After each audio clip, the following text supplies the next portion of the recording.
Welcome back to Super Talk Outdoors. I really appreciate you joining us. I enjoyed that conversation with Ed Penny. We should get together more often.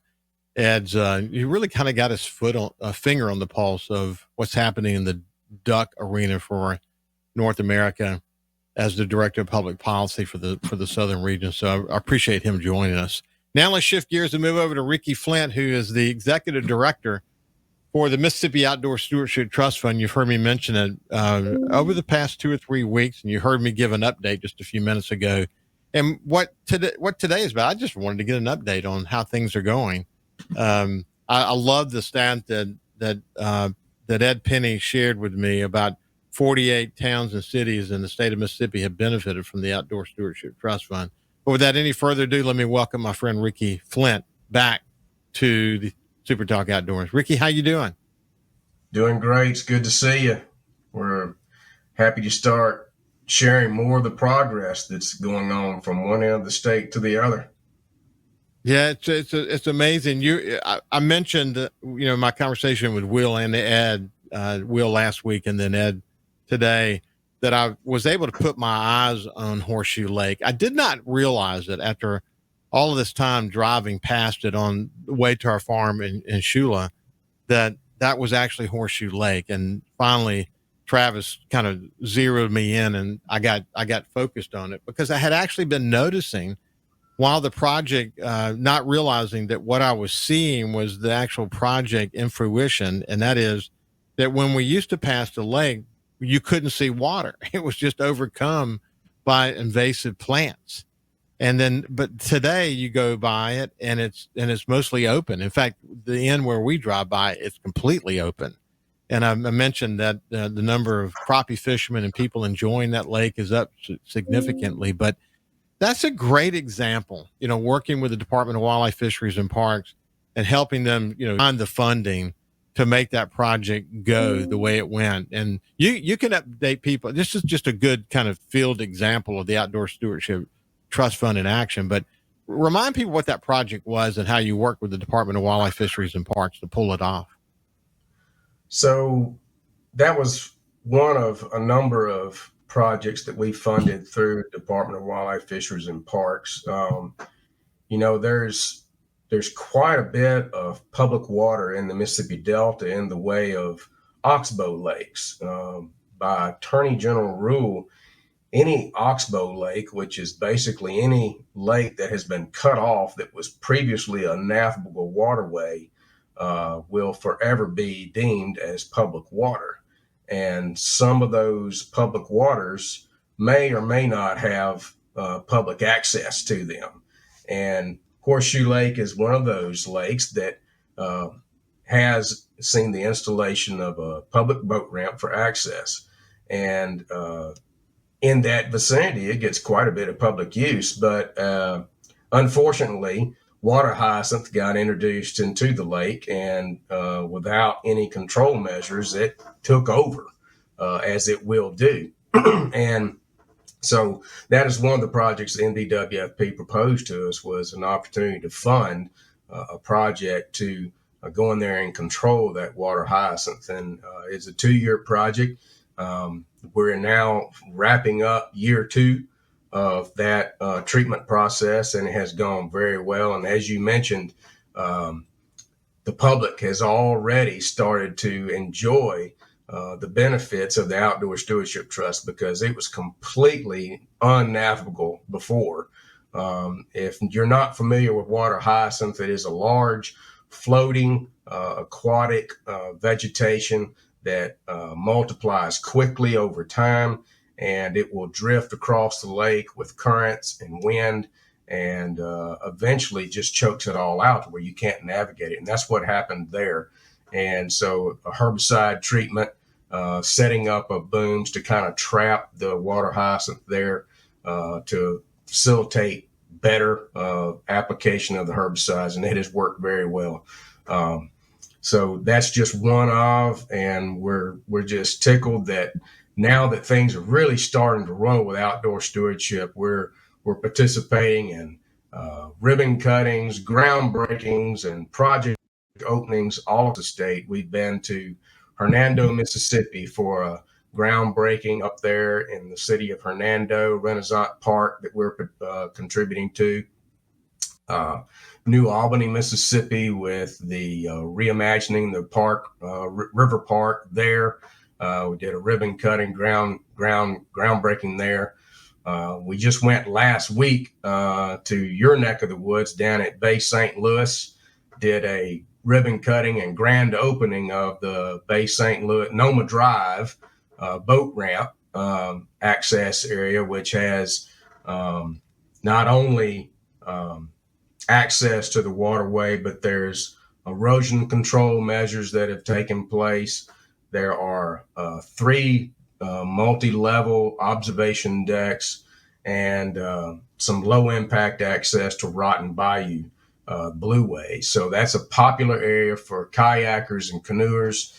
And so this is going to be a vital part of that Blueway, in that it's kind of like the mid distance of that track, if you will, and people can come in there and stop, refresh, use restrooms, use the facilities, picnic. There's a kayak launch and boat launch there, parking, and we're excited about it. Bay St. Louis did an exciting, great job with getting that project put together, and it's completed now. Well, Ricky, you had a long career at the Department of Wildlife, Fisheries, and Parks, most recently as director of the highly successful alligator program. And before moving over to the Outdoor Stewardship Trust Fund as its executive director. But while you were at the department, you saw so many opportunities missed because the funds weren't there. And I mean, if you think about the partners you're working with, from cities to counties to nonprofits, and so on, and including the Department of Wildlife, Fisheries, and Parks. Think of the number of partners you're working with across the state of Mississippi.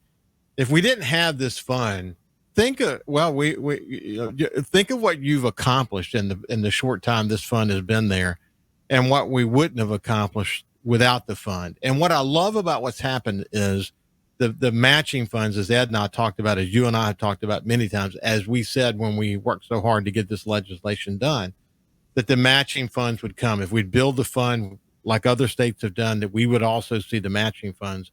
What's happened with the Stewardship Trust Fund board is that you guys have been focused even more on matching funds as we go forward. And you've really had great success with that, taking a dollar and making it so much more by having partners come in with an emphasis on federal money, et cetera. That's been a great success story, hasn't it, Ricky? It has. And, going back to some of our first conversations after I came over here to Outdoor Stewardship, and getting things off and going from ground zero, it was a little bit of a slow process.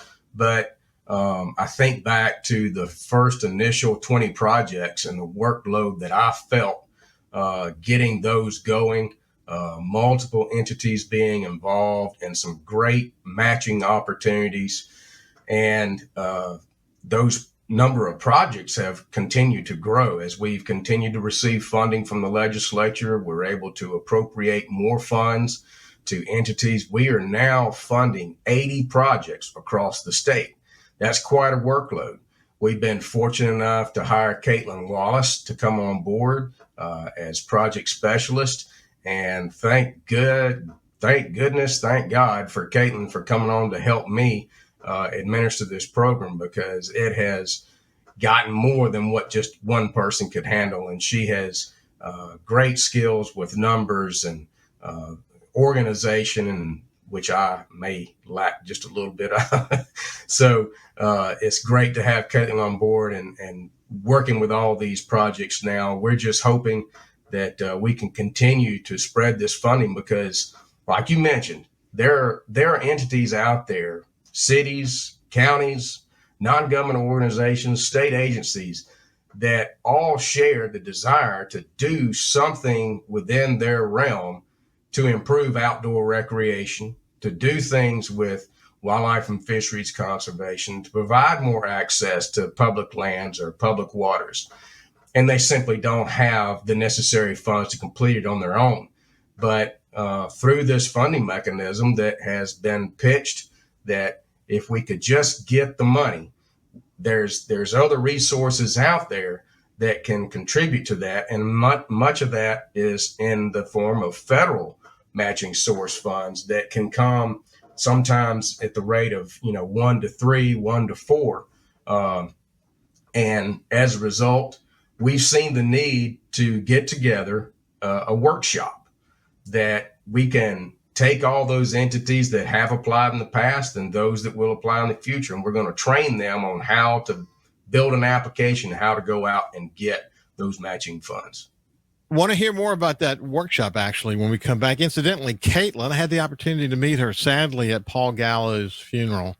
I had the opportunity to speak at his memorial service, but Paul, obviously, everybody knows who Paul Gallo is, but this is his granddaughter, and she is a Spitfire. I was really impressed, and I could see why Paul bragged on her so much. When we come back on the other side, we'll continue our conversation with Ricky Flynt. We'll see you after this. Welcome back to SuperTalk Outdoors. We're visiting with my friend Ricky Flynt, who's the executive director for the Mississippi Outdoor Stewardship Trust Fund. And when we went to break, we were talking about just the success of the program, how many different projects, 80 ongoing projects as we speak. It's pretty amazing. And of course, Ed Penny mentioned over 40 cities and towns across the state of Mississippi benefiting. This has been tremendously successful with a rise in the amount of matching funds that are coming in for every dollar the state spends. We're able to multiply that many times. You mentioned this upcoming workshop. It's good to be able to have an organized effort where you can bring more people into the fold. What you really want competition. You want people competing for the funds, and you want to help them understand that the more matching funds they bring to the table, the better. And that's kind of where you guys are focused. Tell me more about this upcoming workshop. Yeah, so we're excited about it. It's been something that Drew St. John, our chairman of the board, has had as an idea, and we've been tossing around. Fortunately, we have James Cummins with Wildlife Mississippi, who is an absolute genius at organizing these types of projects, as well as securing matching funds through resources, particularly in the federal scheme of things. And he has volunteered to help us with this workshop. That is something that I just don't have the knowledge and experience with. But, you mentioned the number of applications we've received, the interest we've gotten. We've had no shortage of applications coming in. And as expected, as is usual, a new program is on the horizon, and people hear things. They get their information from different aspects, and some of the information they get is correct. Some of it may be a little bit misleading, and we've seen that with some of the applications in that they weren't exactly what outdoor stewardship is intended to be. And so what we've decided we could do is develop a workshop, invite all of those entities who have applied before, invite those entities who have been awarded, and then invite all of the entities all across the state, all the municipalities, all the counties, all of our non-government organizations, conservation organizations that would have interest to come to one location. Let us tell them firsthand, face to face, what outdoor stewardship is about. Let us tell them what the eligibility of projects really looks like. What is the things that are attractive to our scoring criteria?